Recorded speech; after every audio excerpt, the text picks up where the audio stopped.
Against this right back, Charlie, definitely.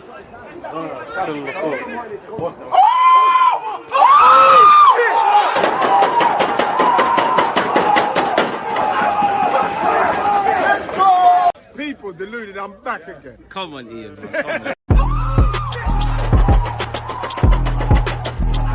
There's always just that active red line, defending. I think it's like. There's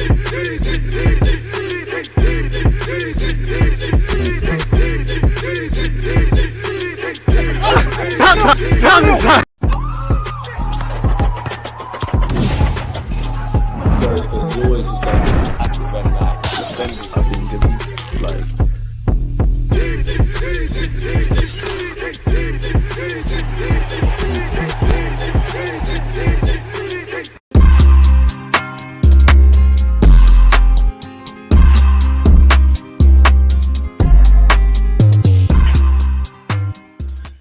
Boy, are we live? Of course we're live. People, deluded, I'm back again. First things first, good morning, good afternoon, good evening, and of course, in some cases, good night. Big up to you lot who are watching this live with me and interacting and all those good things. If you're watching this on the replay, I appreciate that. If you're a silent listener, big up you lot. Big up all the grinders and 9-to-5ers. Now, it's a shame that, you know, we're obviously doing this live stream where we've lost to Porto, and I must admit, I don't know how to feel. I feel sad because obviously we lost. I feel in many ways, I wouldn't say positive, but it felt like a draw. I feel a bit of emptiness, if that makes sense. I feel past the point of being angered. I feel just emptiness, really and truly. And ultimately, I'm not angry. I'm not anything. I'm disappointed. I'm disappointed first and foremost. You know, they say in life, and I've got a tactical video coming out later today. Make sure your notification bells are on, offering a lot of these thoughts I have in relation to Porto and Arsenal. But in life, they say the winners win and the losers explain.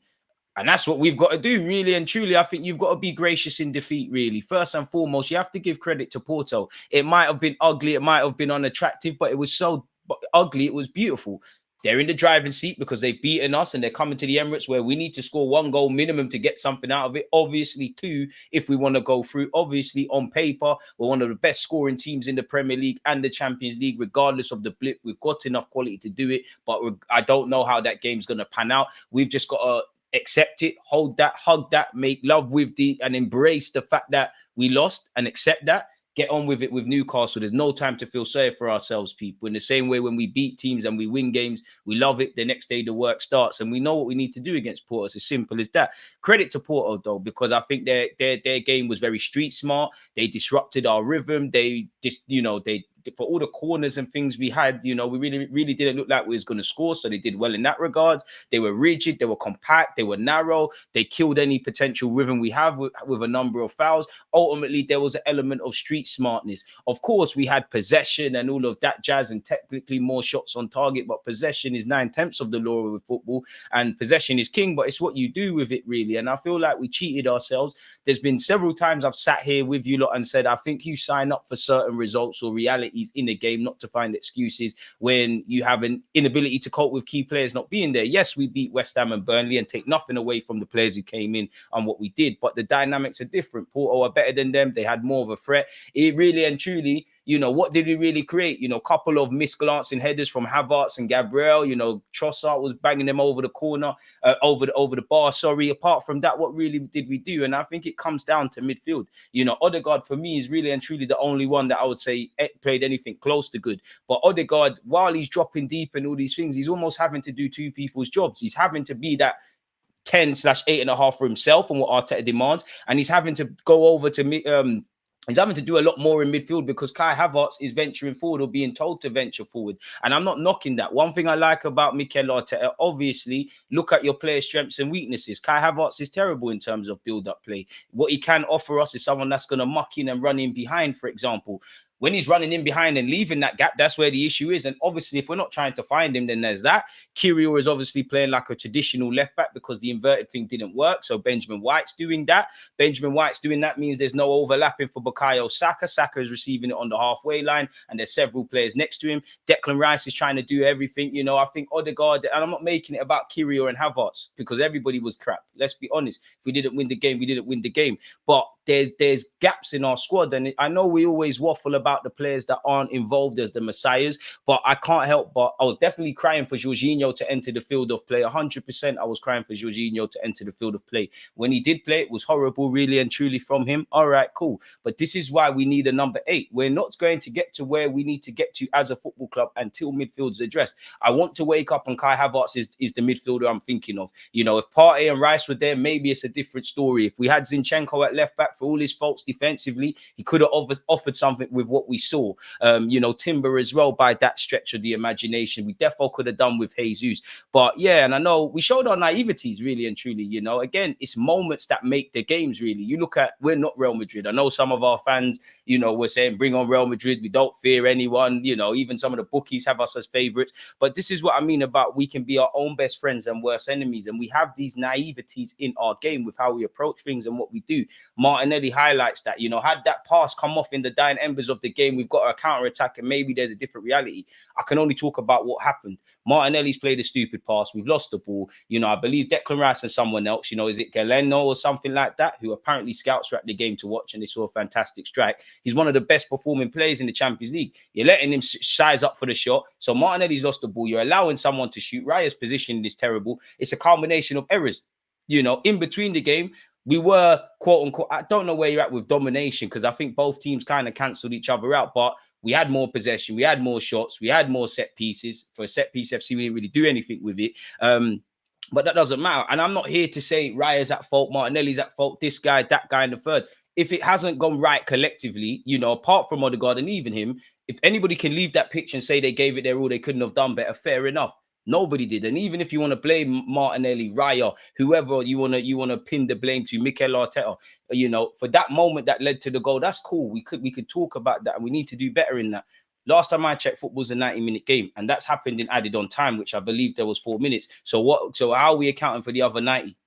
We can be our own best friends and worst enemies. And these are the things we need to arrest if we're going to get to a Champions League final and win it one day. If we're going to generally be able to say, yo, we're fighting for this Premier League. We're not just chasing among the packs and things like that. And again, I think it goes back to the transfer market.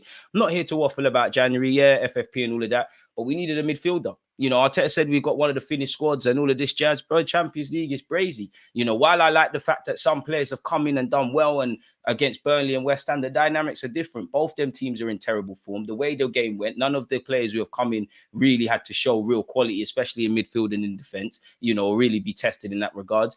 We played into Porto's hands. Very street smart performance from them. We just need to go better, really and truly. So that's really and truly all I've got to say. As I said, tactical video coming out, you know, even Saliba as well, quite terrible in his duels, quite terrible on the ball. And if I'm completely honest, you know, Saliba's a fantastic footballer, take nothing away.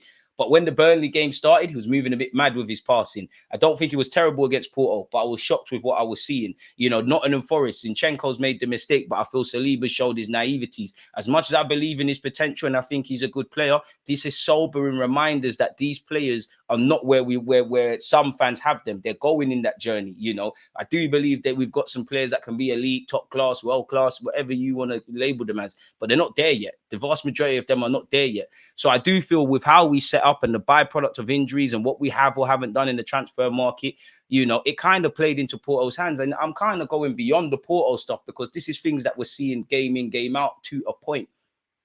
So, yeah, and who knows? Half the players I said maybe if they were there, it could have been different. You know, maybe there would have been something new there. But fundamentally, I can only deal with the reality that we saw in front of us, really and truly, which is, you know, it felt like, you know, if life was fair, we'd all have a lot less. It did feel like a draw was probably the fair result. Ultimately, that wasn't the case. And we've got to remember there's been several times more in the Premier League where it's looked like a draw is the fairest result. Potentially, you could say that with Luton, maybe Brentford, definitely Man United at the Emirates. And maybe, I think we were better than City, but maybe based on the late-minute winner against City. Scoring these late-minute winners, you know, we've benefited from it 9 times out of 10. It didn't happen now. Like I said, if life was fair, we'd all have a lot less. You know, the fairity would have been not a point because it's the knockout stages, but all to play for kind of thing at the Emirates. It's still all to play for, but we're behind right now. So we'll just deal with that then. We have to shake it out of our system. Clearly need to get back to it, really. You know, unfortunately, I swear they say in life, death comes in 2s and 3s.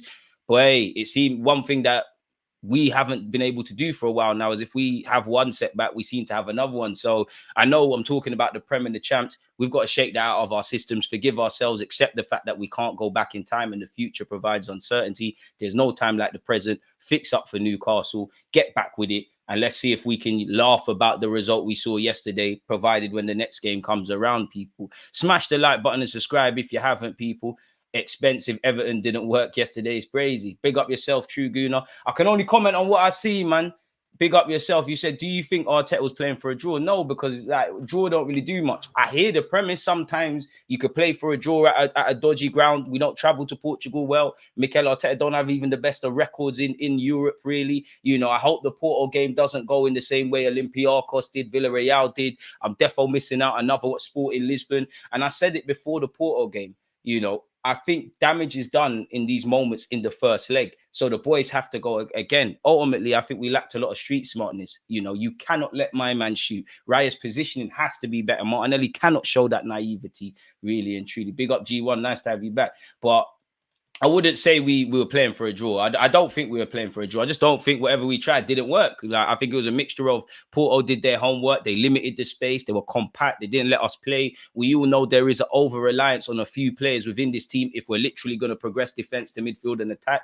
Ultimately, because our midfield is shenanigans, really. Saka, Martinelli, our left-hand side is toilet at this moment in time. Let's be very honest. Saka, Martinelli, they're out of it. You know, Benjamin White's inverting because Kirill can't really do that. Saka, you're not feeding him, and plus he's being doubled up against and he's on the halfway line. Trossard is looking like a lost puppy out there as well. You know, Havertz is running forward, making that third man run from midfield, but we're not finding him. So I'm not really understanding what he's bringing. Obviously, Kirill, you didn't get ripped. You did your job defensively, but we all know it's like almost to a degree at Arsenal, it's like a team of 11 midfielders. Can't really see what Kirill was doing. Don't think Saliba was amazing. Gabriel was okay, but we just look shaky, really and truly, man.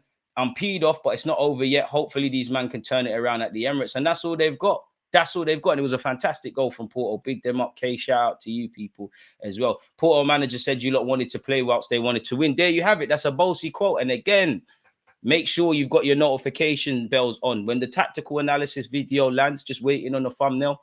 We spoke on that. We covered that. Playing Trossard left 8 and Kai false 9 was a big mistake. I mean, it was a reactionary thing to a degree. You know, I said it when we beat Burnley and West Ham, and you know, obviously the result was good. We scored goals. We, you know, turned our form around to a point.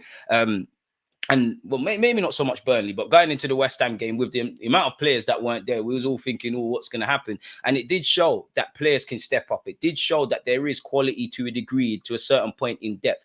But Arteta had no choice. Like the players you've seen in the last 3 games, give or take, what could he do? There's no Jesus, who we defo could have done with. There's no Zinchenko, we defo could have done with. I'm not being funny, people. It's 2024. I don't want to keep talking about Thomas Partey being injured. Could have done with him. You know, Tomiyasu can't really ask any questions of our defense. But, you know, based on before he got injured, he's never going to be the most expansive player in the final third, but it looked like he was improving in that inverted role, specifically in the opponent's half. Maybe that could have done something for us. And obviously Tomiyasu's height as well. We saw it against Manchester City at the Emirates. When we do go long and do go direct, there it is. But as I said, it's made of moments. The Champions League's about moments. You look at Real Madrid. We are not, as I was saying earlier, we're not Real Madrid. Definitely not Real Madrid. But you look at when, you know, there was a year, I think Pochettino was at PSG. They played Chelsea and they played someone else. They were going out on all these occasions. There was moments in these ties they're going out. Individual quality got them through. Of course, you need tactics and all of that jazz, man. You guys desperately need that killer 9 that can make his own goals, but they're scarce. Exactly, you're right. But at the same time, if we had Ivan Toney, Osimhen, whoever you want up front yesterday, do we necessarily get anything out of that game?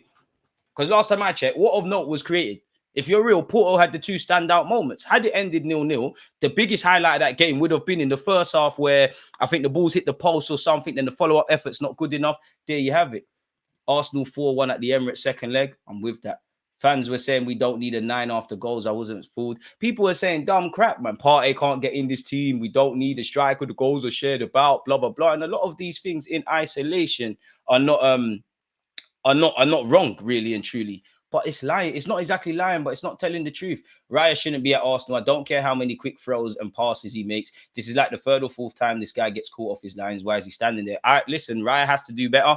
One luxury I will give the goalie is before I ask questions of my goalies, the last line of defense. Before I can fix my mouth to come on these live streams and talk about things, one excuse I will cut the goalies before my keeper is called into action. There's the defensive line, there's the midfield line, and there's also the attackers. What the hell is going on before I ask questions of Raya? That being said, as much as I like Raya, I think he did well at Anfield. I'm yet to be convinced on his organic goalkeeping, if I'm honest with you. But he's been in decent form. Keep doing your thing. And as much as I like Ramsdale and Raya, I don't really care who's the number one. Whoever cuts. At the end of the day, as much as I like Ramsdale, let's not act like Ramsdale, for all the good saves and highlights he's got, let's not act like Ramsdale ain't done meaty things as well. Like, let's, if anything, bin both keepers and find someone better. We can't do that, man. Really. No one rushed out. And again, I know it's very difficult to keep your focus in the dying embers of the game. And it's easier for me as an armchair expert to sit here and waffle about what we could have, should have, would have. But for me as an ignorant fan, you know that Galando brother, you know, is one of the best performing players in the Champions League. You know what he's trying to do, shape it onto his right foot. Ask yourselves the best questions, as G1's alluding to. Should you really allow him to do that? Silliness. Saliba been shaky lately, but it won't be spoken about. Gabriel carrying him at the moment. I expect it. You're a young centre-back. You go through negative moments of form, really, you know, and you're not going to be the first or the last player. Martinelli ain't scoring goals, so that's a talking point. People were saying Saka's had a slow season and all of this sort of stuff. It's quickly changed. Saliba's no different, really and truly. Keep doing your thing, Saliba. But it just feels, obviously, there's a variety in tactics at the team. Obviously, we can do different things and all of that kind of stuff. But it just feels like we can plan going into a game. We can plan it to a T what we're going to do and whatnot. But it feels like if there's ever a spanner in the works or there's some sort of adversity that we need to overcome, of course, there's you know, we've got one of the, you know, I think in world football, our substitutes have scored a lot of goals. So that kind of dispels the logic. But it just feels like there's not a suitable reaction, really. And whatnot. And this was actually a game where I wanted us to be a tiny bit more direct based on how the game played out. But if Barca or PSG were to make an 80 million offer for Martinelli in the summer, would you take it? Now, Martinelli's Brazilian, he's my guy. DG, this fan base is so reactionary. There's something called objective criticism, then negative lot are back again. As much as some of them are making sense, but their delivery is jarring. I always say in life, Oliver, I don't tell people what to think, just think. If people want to be as positive or as negative as they want, let them do that. But I also feel deep down in their hearts, they know they're lying to themselves on both parties, really and truly. So I personally, this is why I like my little community we have. Big up you lot, smash the like button and big up the Twitch gang. We talk about the good, we talk about the bad. As I say, if it's raining outside, I'm not going to tell you it's sunny, wear flip-flops. That don't make sense to me, essentially. The real reason why there's no plan B, we have a dead bench. Then who's assembled the squad? Respectfully, I've got a lot of time for Arteta, but who's assembled the squad? Of course, injuries happen and whatnot, but who's assembled the squad? It's not like you've just taken the job. Every player, whether Arteta has spent money on them or not, they are there. Or obviously, if they're injured and whatnot, they are there because Arteta believes in them. We're playing this, you know, the definition of insanity is doing the same thing again and again and expecting different results. We've always needed a striker. Our tactics were completely wrong. We just got outplayed attacking-wise.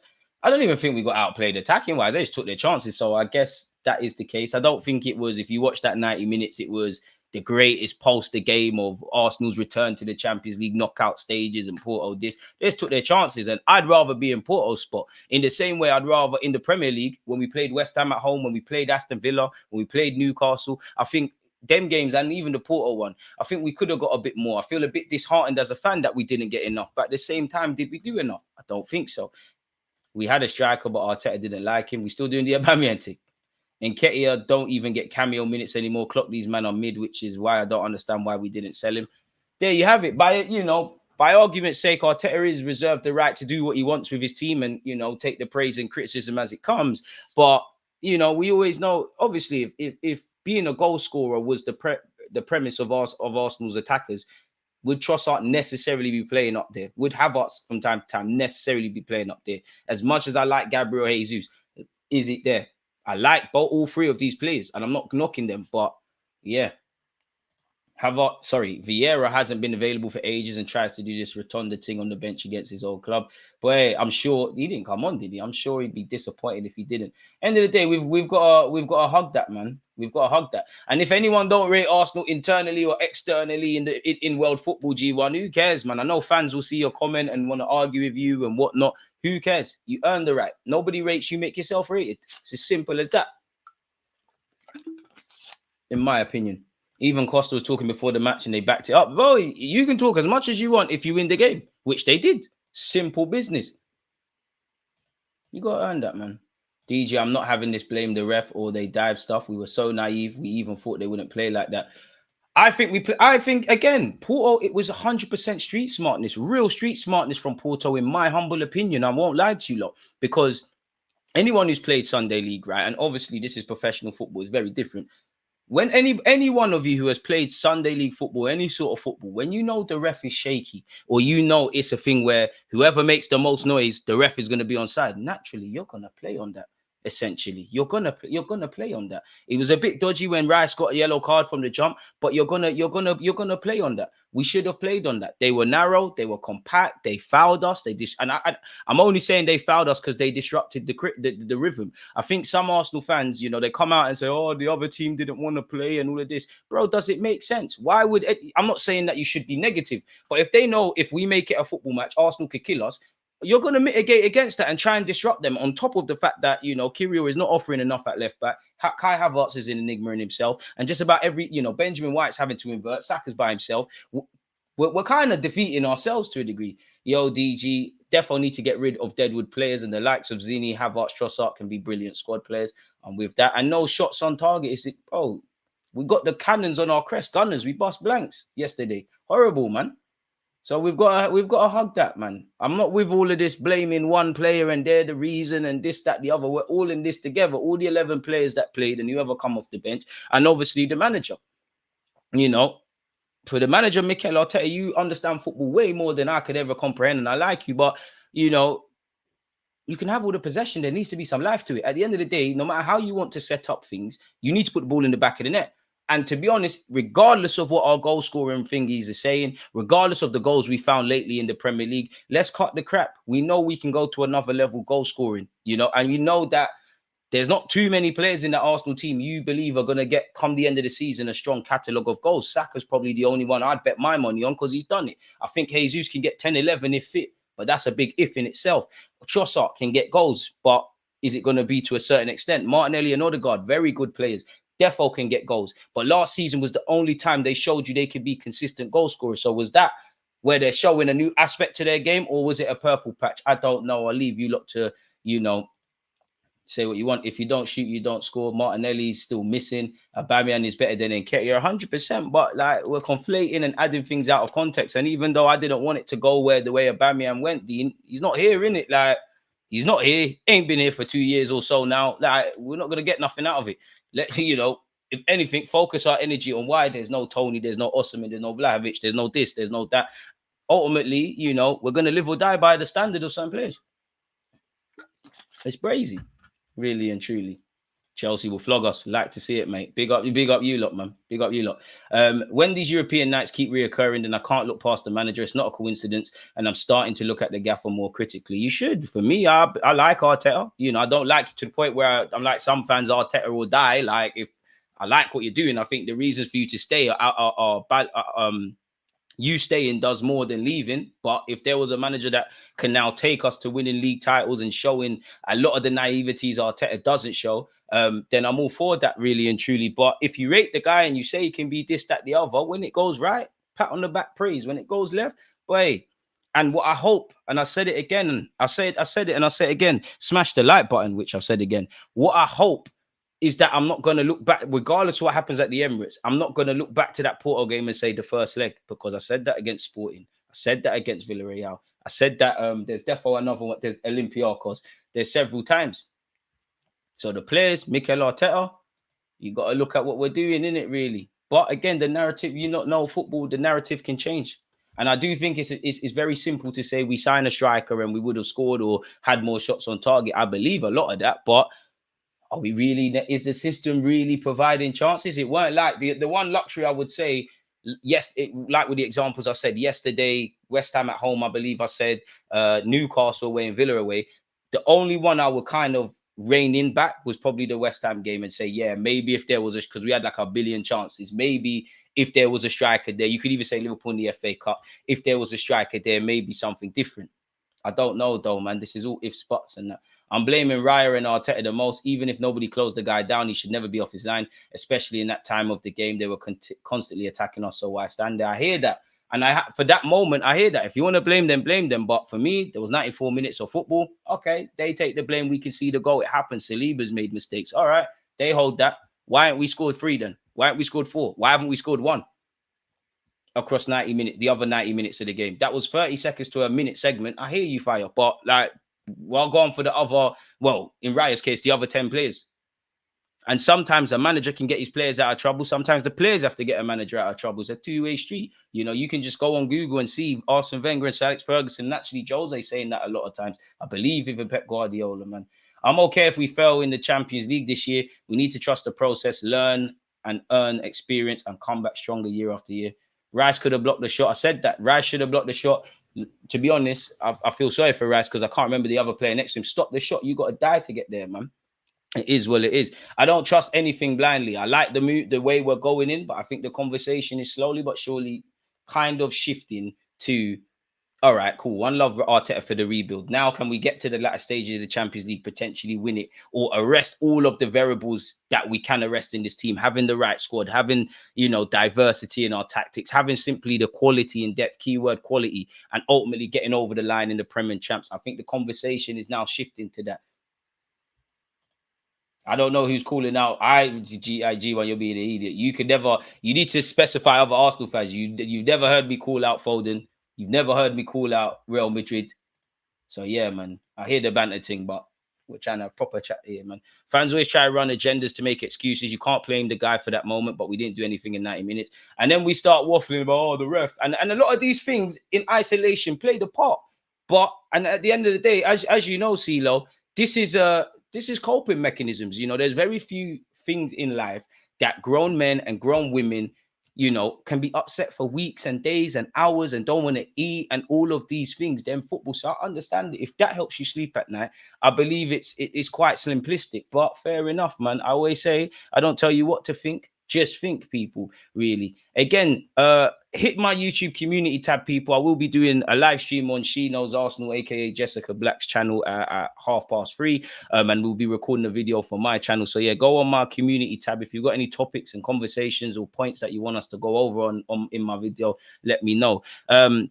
Apparently, Declan Rice feels Arsenal must find Champions League savvy after loss at Porto. Whatever you said, people. He admits Arsenal need to find their Champions League savvy as Mikel Arteta's young side continue to learn on the job. Stop being naive, man. If I'm completely honest with you, I hear it, Rice. I don't think it's a case of being savvy. Football's asking yourself the right questions, and whether these players are young enough or not. Some of you have been capped by a country. Some of you have played in Europe / the Champions League. Some of you have played in maybe not the Champions League, but big games with the atmosphere and all of that. Someone simply put, you've played enough football, and I know mistakes happen. You're going to make mistakes. Things are going to get lost on the transition, etc. Just ask yourself the right questions, especially in the 90th minute. Should I allow this guy to shoot? Should I be offering an angle as a goalie to shape up for a pass? In Martinelli's case, it would have been a great counter-attack, but should I have done that? Ultimately, what lost us the ball? Boy, if we don't beat Newcastle, the title race over. I mean, I don't think we're in a title race personally because it's out of our control at best. We just need to get points on the board and hope Liverpool and City can go for a negative run. But I agree with you in the sense of, I think it's unrealistic, but I think if Arsenal to have any chance, you need to win or take something from every game, at least going into City's game, City at the Etihad on the 31st. So yeah, Declan Rice said, I think the last minute is probably a bit of inexperience. Just probably having a bit more savviness in terms of it's the 93rd minute. You look at the clock, it's 0-0. We gave the ball away on the edge of our box twice and he bends one in, top bins. Fair enough. Declan can't say anything, bang on the money. So we've got to have a bit of savviness to see out the game, because if you can't win, definitely don't lose. What do I always say on this platform, especially in a knockout game? But look, we are still positive. It's half time in a 2-leg tie and we'll be ready for the next leg. Hopefully, my guy, because there's even been, you look at the United game and Luton and Brentford. There's been times we've got last-minute winners, and there's been elements of what led to our demise, but we win and it's all great. And I'm not saying be happy for no reason or slate the team for no reason. It's just look at the full picture, people. When you win, you're never as good as you think you are. When you lose, you're never as bad as you think you are. Keep that effing balance and keep moving. Anyways, you look at our team, we're such a young group. Some of us have not played in the Champions League before, so it's all about learning the job. You've all played football. Declan Rice, you've won the Conference League. Saka, you've played for your country and, played in Europe. Martinelli, you've been about. Odegaard, you've been about. Kai Havertz, you've won this competition. Saliba, you've got transferable experience being capped by France and, 1-2 years in Liga. You're all big enough, old enough, ugly enough. You all got hair on your bollocks, pause, as my culture used to say. Get on with it, man. I'm kind of not here for this. Like, if it's under 9s and 16s and all of that, yeah, cool, but dead, really. But at the same time, experience is overrated, in my opinion, but it can never be overstated. Hey, DJ got bars, innit? Smash the like button, man. Sky Sports, all you lot. See all the joke, man, influencers you lot got on your platforms. Holler my age, man. Anyways, people, we have got a young group. We are learning on the job, but we have to play better than we did tonight. They made it really tough, but in the second leg, we'll be ready to go and give it everything. I think it's good to have nerves. You get that experience and you need that to play in the biggest games. Whether there's nerves or no nerves, I think these are the type of games we need to learn from on the way, and it's going to make us better overall. Fair enough. He then said, look, we have lost games this year and drawn games, and I've seen the dressing room after, and it's been really bad, and we have lost and drawn games when we have lost and drawn games. But here we have just lost, but in there is a real positivity around the group at the minute, around the club. We've had such a good start to 2024. I think we take the positives from this game tonight.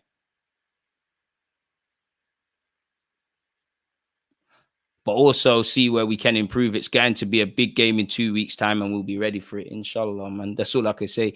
I mean, I think we've seen this from Declan Rice already, but I've just in case we've missed certain points.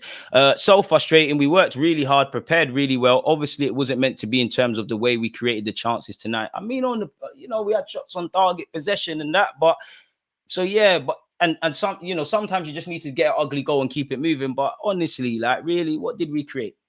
Especially based on how we've been creating chances really the whole season, even in the negative games where bag of chances in the FA Cup or the West Ham game. Did we create chances to that quality? Then I might hear it. Really, we didn't. Costa didn't have to do too much, and he was talking tough before the game, really and truly. Shout out Marco in the cut.